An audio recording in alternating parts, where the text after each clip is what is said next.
앞을 못 보던 기계들이 드디어 눈을 뜨기 시작합니다.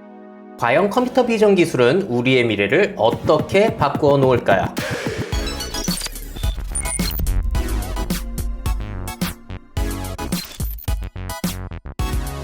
행복한 미래를 대비하는 미래예보. 안녕하세요, 미래캐스터 황준원입니다. 자, 이번 시간의 주제는 바로 컴퓨터 비전 기술이에요.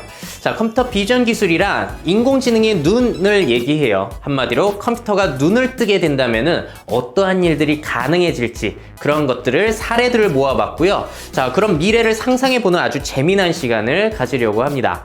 자, 먼저 한 가지 사례를 통해서 시작을 해보도록 하죠. 아마존에서 만든 아마존 고 매장입니다. 자, 물건을 계산할 필요 없이 집어서 나오면 자동으로 계산이 된다는 건데요. 자, 저게 왜 가능한 일일까요? 자, 들어가시게 되면은 천장에 수백 대의 인공지능 카메라가 마치 사람처럼 보고 있는 겁니다. 아, 저 물건 집어서 가게를 나갔으니까 저 물건 값을 청구해야지. 이런 식으로 작동이 된다는 거거든요. 자, 물론 각종 무게 센서라든지 기술들이 융합이 된 것이긴 하지만 포인트는 이제 인공지능 카메라가 마치 사람처럼 상황을 파악하기 시작했다는 겁니다. 자, 굉장한 일이죠. 자, 사실 사람의 눈 같은 경우에는 수십억 년 전부터 미생물일 때부터 해가지고 서서히 진화를 해왔죠. 우리가 물고기 때부터 아니면 파충류 때부터 시작해서 이렇게 진화를 해왔는데, 그래서 이제 우리의 눈은 꽃을 보게 되면 아, 저게 꽃이구나, 어떤 색깔이구나, 어떤 종류구나 파악을 할 수 있는 직관적인 능력을 갖추고 있잖아요. 자, 하지만 컴퓨터는 저 꽃을 보여주게 되면 어떻게 파악을 하게 되냐면 바로 이런 식으로 파악을 한다라고 해요. 그러다 보니까 불과 한 7년 전만 하더라도 개와 고양이를 구별할 수 없을 정도로 컴퓨터의 눈은 그 성능이 굉장히 나빴습니다. 성능이라고 할 것 자체가 없었다라고 봐도 될 것 같은데요. 자, 그러다 보니까 이런 걸 구별하기는 얼마나 힘들었겠어요. 하나는 머핀이고 하나는 치와와다라고 했을 때 이걸 어떻게 구별하겠습니까? 굉장히 멍청했죠. 자, 하지만 2012년을 기준으로 해서 그 상황이 바뀌었습니다. 드디어 인공지능이 눈을 뜨기 시작한 건데요. 딥러닝 기술을 이용해가지고 인공지능이 스스로 영상과 비디오 같은 것들을 학습해서 이제 개와 고양이, 고양이의 종류, 꽃의 종류, 여러 가지 것들을 이제 파악을 하기 시작했던 거죠. 자, 특히나 딥러닝 방식 중에서도 CNN이라고 불리는 합성곡 뉴럴 네트워크를 이용하게 되면서 이미지를 아주 잘 분석하기 시작했습니다. 자, 얼마 전에 구글의 인공지능 총괄인 제프 딘이라는 사람이 한국에 왔었는데요. 이런 얘기를 했어요. 이미지 인식의 오류율이 무려 3%라고 합니다. 그러니까 거의 사람만큼이나 물체를 잘 구별하기 시작했다는 거죠. 자, 이만큼 컴퓨터의 눈이 좋아지게 된다면은 앞으로 다른 세상이 펼쳐질 수 있지 않을까요? 자, 그래서 지금부터 그 사례들을 아주 중점적으로 알아보려고 합니다. 자, 먼저 이제 우리 스마트폰에 있는 그 카메라들이 있잖아요. 예전에는 그 카메라가 사실은 정말로 카메라 용도였어요. 하지만 지금은 그 카메라가 인공지능의 눈 역할을 하기 시작했습니다. 자, 제가 그 기능을 한번 확인해보는 영상을 미래생활백서에서 실험해 본 적이 있어요. 빅스비라든지 네이버 스마트 렌즈 같은 것을 이용해가지고 꽃을 찍고 차량을 찍고 아니면은 그림을 찍게 되면은 그게 어떤 꽃이고 어떤 차량이고 어떤 그림이다, 이런 것들을 이제는 찾아내기 시작했습니다. 자, 물론 아직까지 그 성능이 한계가 있지만 이런 것들이 얼마나 우리 생활에 적용이 될지 지켜봐야 될 부분이고요. 이런 것들이 잘 발달하게 된다면은 우리가 검색을 할 때 타이핑을 하던 것에서 자꾸 카메라를 들이대는 시간이 자꾸 늘어나게 될 거예요. 자, 그리고 여러분들 해외여행 이제 앞으로 가실 때는 저 어플리케이션, 저 기능 꼭 한번 써보셔야겠죠? 외국어 이정표라든지 간판 아니면 메뉴판을 이제 번역기를 이용해가지고 카메라로 찍게 되면은 문자를 번역해주기 시작했잖아요. 특히나 네이버의 팝하고 어플, 구글의 번역기 어플을 이용하시면은 여러분들이 해외여행 갔을 때 그 해외 문자들을 번역할 수 있는 길이 열렸습니다. 자, 아직까지 완벽하진 않아요. 하지만 없는 것보다는 확실히 나을 거고요. 앞으로는 훨씬 더 정확하게 저런 것들을 번역을 해줄 것이다 라고는 예상을 해볼 수가 있겠죠. 자, 정말로 편리한 생활이 이어지고 있는데요. 또 한 가지 재미난 것은 이렇게 스노우 같은 걸 보시게 되면은 내가 얼굴을 움직여도 우리 고양이 귀라든지 그런 게 따라다니잖아요. 어디까지가 얼굴이고 눈썹이고 입이라는 것을 인공지능 카메라가 파악을 하고 있기 때문에 가능해지는 일들인데요.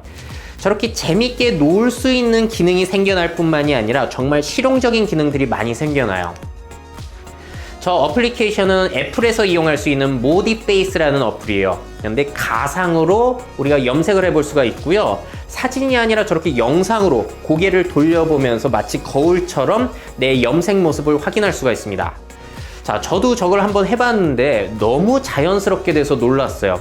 자, 저게 가능한 이유는 엔비디아의 인공지능 기술을 탑재했다라고 하고요. 어디까지가 얼굴이고 어디까지가 머리카락인지를 파악하다 보니까 저런 일들이 가능해지는 거죠.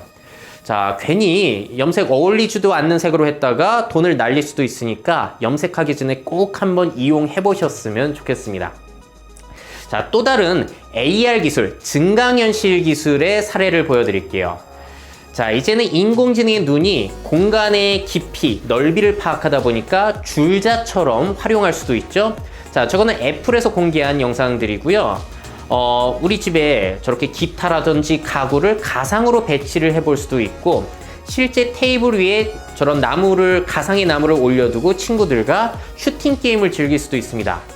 저게 왜 가능하냐면 이제는 인공지능 카메라가 어디까지가 탁자이고 어디가 바닥이고 어디가 벽이라는 것을 공간을 파악하기 시작했다는 거예요. 그냥 일반 카메라 렌즈만으로도 말이죠.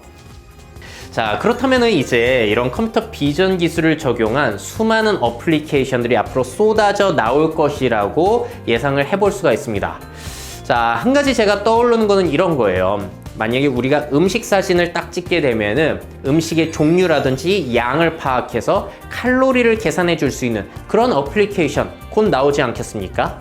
자, 원래는 우리가 그 음식 이름을 입력해가지고 칼로리를 계산한다거나 했었는데 그 양까지 계산하기는 힘들었잖아요. 사진을 찍더라도. 하지만 앞으로는 인공지능이 그 크기와 종류를 구별할 수 있기 때문에 그러한 일들까지 가능해질 것이다 라고 예상을 해볼 수가 있겠습니다. 그 밖에도 여러분들이 상상하기 나름이에요. 엄청난 어플리케이션들이 쏟아져 나올 것 같습니다. 자, 그리고 또 한 가지. 자, 사물 인터넷들이요. 지금까지는 장님이었어요. 눈이 없었습니다. 자, 그래서 모션 센서라든지 무게 센서, 온도 센서를 이용해서 이렇게 떠듬떠듬거리면서 느끼면서 뭔가를 파악하고 있었는데 앞으로 사물 인터넷이 눈을 뜨게 된다면은 그 정확도가 훨씬 더 높아지겠죠. 유용성도 높아지고. 자, 예를 들어서 네스트에서 만든 헬로우라는 저런 도어벨 카메라 같은 경우에는 사람의 형체를 파악해요. 그래서 누군가 사람이 집 앞에서 알짱거리면은 주인한테 알람을 줍니다. 누군가 알짱거리고 있다고. 자, 저것뿐만이 아니에요. 앞으로의 무궁무진한 발전 가능성이 있는데요. 구글 발표회에서 저 네스트 헬로우 카메라랑 구글 홈 AI 스피커를 연동한 장면을 시연을 했어요. 뭐냐면은 우리 이모가 저 초인종을 누르게 되면은 내가 이모를 등록해 두잖아요. 그 얼굴을 파악하고 이모가 왔다고 구글 홈에서 알려주는 거예요. 제 친구를 만약에 등록해 주게 된다면은 지혜가 왔습니다. 뭐 이런 식으로 알려주게 된다는 거죠. 자, 아니면 더 상상력을 넓혀 보자면은 지금은 우리가 도어락 버튼 이렇게 눌러가지고 집에 들어가잖아요. 앞으로는 집 앞에 딱 하면은 카메라가 내 얼굴을 파악하고 스마트 도어락을 자동으로 열어주는, 그러니까 문지기 역할을 해줄 수도 있겠죠. 그러니까 적용 범위는 너무나 넓을 거예요. 자, 우리 집안에서 쓰는 AI 스피커들 있잖아요. 얘네들 조금 똑똑하다고 홍보를 하고 있지만 사실 얘네들 보면요, 말하고 들을 수는 있지만 볼 수는 없는 장님 제품들입니다. 그러니까 귀와 입만 있는 거예요. 눈이 없어요. 그러다 보니까 상황 파악을 제대로 하지를 못하죠. 자, 하지만 앞으로 홈 CCTV라든지 아니면 로봇에 달린 카메라를 이용해서 이 인공지능들이 집안의 상황을 파악하게 된다. 자, 그러면 그 효용성이 훨씬 높아질 수가 있다는 거예요. 자, 예를 들어서 집안에 불이 났다. 자, 그러면 지금 온도 센서만으로 그 화재 상황을 파악한다라고 치면은 앞으로는 인공지능 카메라가 불난 상황을 파악하고 온도 센서와 협업을 해가지고 이건 확실하게 불난 상황이다 보다 정확하게 파악할 수가 있는 거고요. 또 우유를 쇼핑 목록에 저장할 때도 지금은 서울 우유 500ml짜리 저장해 이렇게 얘기를 해야 되지만 앞으로는 그냥 그 우유팩 딱 든 다음에 자, 이거 쇼핑 리스트에 저장해 이런 식으로 활용할 수도 있는 거예요. 활용 사례가 굉장히 늘어나는 거죠. 자, 하지만 문제는 사생활 침해에 대한 우려가 있기 때문에 자, 이 부분에 대해서는 뒤에 조금 말씀을 드리도록 할게요. 자, 그리고 또 한 가지. 앞으로 1인 가구가 늘어나면서 혼자 사는 사람들이 외로울 수가 있잖아요. 반려 로봇, 반려 로봇 강아지 이런 것들을 키울 수가 있는데 자, 저도 집에 로봇 강아지가 있습니다. 그런데 저 제품은 카메라가 안 달렸고 인공지능이 없어요. 그러다 보니까 제가 이렇게 앞에 서 있어도 딴 데를 쳐다봅니다. 전혀 공감이 되지 않는 거죠. 자, 그래서 제가 저 제품을 리뷰할 때 이런 말씀을 드렸어요. 앞으로는 인공지능과 카메라가 달려서 주인을 알아볼 제품이 나올 것이다. 자, 그런데 그런 제품이 이미 나왔죠. 자, 소니에서 올해부터 판매하고 있는 인공지능 로봇 강아지 아이보입니다. 자, 코에 카메라가 달렸어요. 그래서 주인을 알아보고 주인의 감정까지 파악을 해서 반응을 해준다고 합니다. 그러다 보면 훨씬 더 주인과 공감을 할 수 있는 범위가 늘어나는 거죠. 자, 유튜브에 영상 찾아보시면 영상들이 많은데 정말로 귀엽습니다. 저도 저 제품 국내에 나오는 대로 사가지고 또 보여드리려고 해요. 자, 그 밖에도 또 저러한 인공지능 카메라, 컴퓨터 비전 기술이 드론에 탑재된다면 어떨지를 보여드릴게요. DJI사의 스파크라는 드론이고요. 우리 손 제스처를 인공지능 카메라가 파악해서 거기에 맞춰서 동작을 합니다. 드론을 움직일 수도 있고 저렇게 손을 흔들면 멀리 떨어져서 그런 다음에 사각형으로 하게 되면은 사진을 찍어줍니다. 자, 인공지능 카메라가 사람을 파악하면서 저런 일들이 가능해지는 거라서 앞으로 드론을 뭐 날리려고 조작을 연습한다거나 그럴 필요는 없을 것 같아요. 드론 자격증? 과연 필요할까 싶습니다. 또 놀라운 드론 보여드리겠습니다. 나를 찍으라고 명령을 해두고 숲속을 뛰어다니면요, 드론이 나뭇가지를 피해 다니면서 나를 추적하며 촬영을 해주게 되는 그런 제품이에요. 자, 저거 범죄자 추적에도 상당히 유용할 것 같죠. 저게 가능한 이유는 곳곳에 카메라가 달려 있고요, AI 프로세서를 이용해서 다 눈처럼 파악을 하고 있는 거예요. 사람의 눈처럼. 지금 보시는 영상처럼요. 자, 정말 놀라운 일들이 많이 펼쳐지고 있죠. 자, 저런 드론을 공장 창고에 이용을 한다라고 생각을 해보면은 저렇게 쟤네들이 높은 곳을 날아다니면서 재고 파악을 해줄 수가 있는 겁니다. 자, 저 제품 역시도 엔비디아의 인공지능 플랫폼을 탑재해가지고 실험을 하고 있는 그러한 제품이라고 해요. 앞으로 산업 현장에서도 효율성을 높여줄 수가 있겠죠. 자, 그리고 이러한 컴퓨터 비전 기술의 정점에 있는 그런 사례가 뭐냐면 바로 자율주행 자동차입니다. 자, 우리 공간, 자동차가 이동하면서 주변 공간을 사람처럼 아니면 사람보다 더욱 정확하게 파악을 하면서 스스로 운전을 해준다는 것이 바로 자율주행 자동차인데요. 자, 어쨌든 지금 중요한 사실은 이런 거예요. 자율주행 자동차가 발달을 앞으로 계속 할 거잖아요. 더욱더 안전하고 또 기술은 발달하는데 가격은 저렴해지고 부품 크기도 작아지고 할 텐데 그런 기술들이 자율주행 자동차에만 적용되느냐? 아니라는 거죠. 각종 일상용품들에도 그 기술들이 다 적용이 될 거라는 거예요. 자, 하다못해 저렇게 여행용 가방이 나를 따라다니는 게 앞으로도 가능한 거잖아요. 자, 내가 그냥 이동하면 날 따라다니는 거예요. 저게 왜 가능하느냐? 손잡이에 보시게 되면은 카메라가 달려 있습니다. 그래서 나를 찍으면은 나를 파악하면서 계속 따라다니는 거예요. 자, 물론 저 기술은 매우 초창기 적용 사례라고 볼 수가 있겠어요.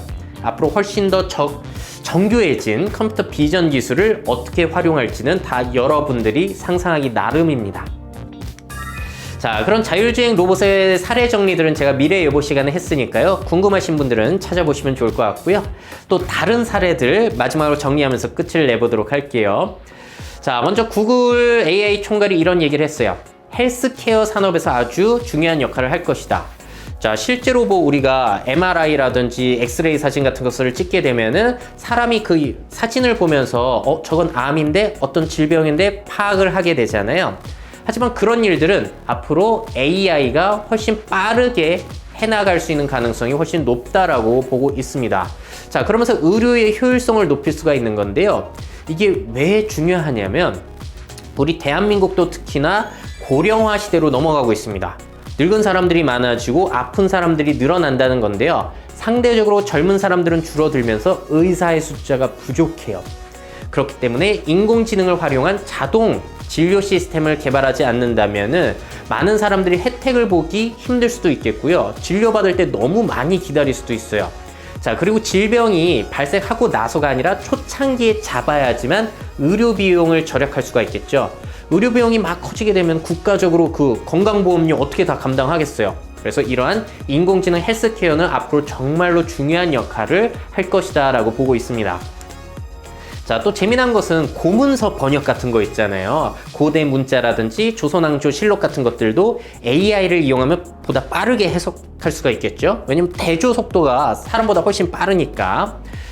자, 그리고 공장에서도 활용할 수가 있습니다. IBM의 왓슨이 탑재되어 있고요. 저렇게 카메라를 이용해서 부품을 찍게 되면은 어떤 제품에 핀이 구부러졌다, 어떤 제품은 부품이 빠졌다, 이런 것들을 파악할 수가 있는 거예요. 자, 앞으로 인구가 감소되면서 일하는 사람들의 숫자가 줄어들거든요. 저런 기술들을 이용해서 효율성을 높여갈 필요가 굉장히 우리에게는 절실하죠. 또 시각장애인 분들도 저런 기술이 굉장히 필요할 겁니다. 저것도 역시나 엔비디아의 인공지능 플랫폼이 탑재되어 있고요. 호루스라는 회사에서 만들었어요. 시각장애인이 저 카메라를 귀에 꽂고 다니게 되면은 글자를 읽어주고 사람을 구별해주고 앞에 장애물이 뭐가 있다라는 것을 알려주는 그러한 웨어러블 카메라를 개발하고 있다고 합니다. 시각장애인 분들에게 정말로 도움이 될 수 있는 그런 제품인 것 같아요. 또 중앙일보에는 이런 기사가 났는데요. 중국 회사래요. 13억의 얼굴을 3초 내로 인식한다. 자, 그러다 보니까 어떤 한 용의자가 한 유명 가수의 콘서트장에 갔다가 걸렸다고 합니다. 왜냐하면 그 콘서트장에 카메라가 달려 있어가지고. 자, 그뿐만이 아니라 지하철에서 정말 수많은 사람들의 용의자를 검거할 뿐기도 하고요. 칭따오 맥주 축제에 갔다가 무려 22명의 용의자가 검거되기도 했다고 해요. 그러니까 중국은 지금 CCTV 곳곳에 달려있는 게 AI 카메라가 달려있어서 분석을 다 하는 거예요. 사람들의 얼굴 구별을, 13억 인구의 얼굴을 구별하는 겁니다. 굉장한 것이죠. 그러니까 이런 것들이 앞으로 퍼져가게 된다면은 죄 짓고 도망가기란 너무나 힘들 것 같아요. 얼굴을 성형하거나 마스크를 쓰고 다니지 않는 이상. 물론 이런 것들이 발달하면은 내 돈 떼먹고 도망간 사람 찾는 것도 편하고 그렇기 때문에 상당히 유용하잖아요. 하지만 많은 사람들이 걱정을 하실 겁니다. 어떤 걸 걱정하시냐면 바로 사생활 침해 문제가 되겠죠. 자, 그래서 지금까지 보여드린 사례들의 공통점이 다 뭐냐면은 초인종 카메라건, 아마존 고건, 아니면 자율주행 자동차건 주로 공공장소에서 사용이 되고 있어요. 집안이 아니라 차 안이 아니라 모든 사람들이 활동을 하게 되는 공공장소를 촬영하고 있다는 공통점이 있습니다. 왜냐면 그렇게만 해야지만 사람들의 거부감이 없기 때문에. 공공장소에서는 그렇게 사생활 침해 같은 거 생각 많이 안 하잖아요. 자, 하지만 만약에 스마트홈에도 이러한 컴퓨터 비전 기술이 탑재된다? 이거는 다른 얘기가 되겠죠. 내가 집안에서 아니면 차 안에서 하고 있는 은밀한 말들과 행위들이 만약에 누군가에 의해서 해킹당할 수가 있고 또 구글의 직원이 그걸 만에 하나라도 잠깐이라도 본다면 이거는 큰 문제가 되기 때문에 이 컴퓨터 비전 기술은 이런 사생활을 중요시하는 공간에는 아직까지 적용이 되고 있지는 않습니다. 적용이 되면 편리해질 수는 있지만 불안해서 아직까지 못하는 거고요. 이 문제를 아직은 해결을 하지 못했어요. 해결을 하게 된다면 앞으로 다양한 가능성이 열리게 되겠죠.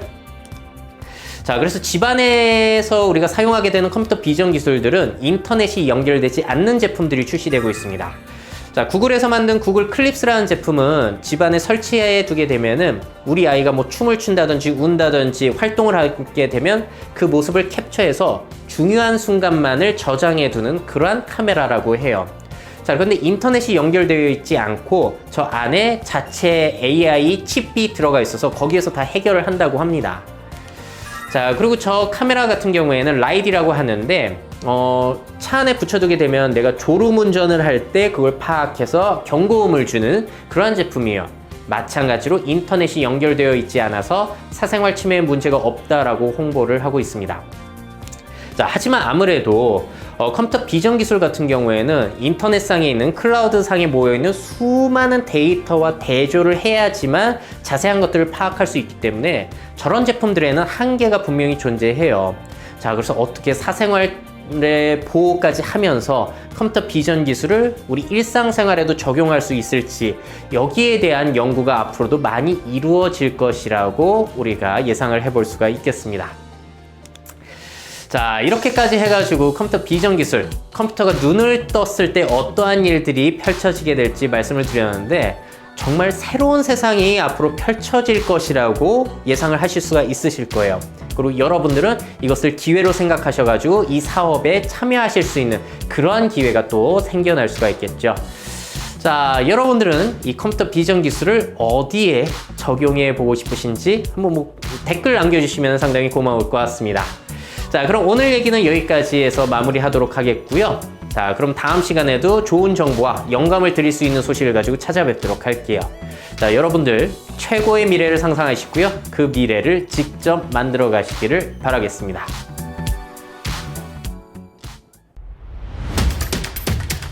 Make your futures. 미래 채널 MyF.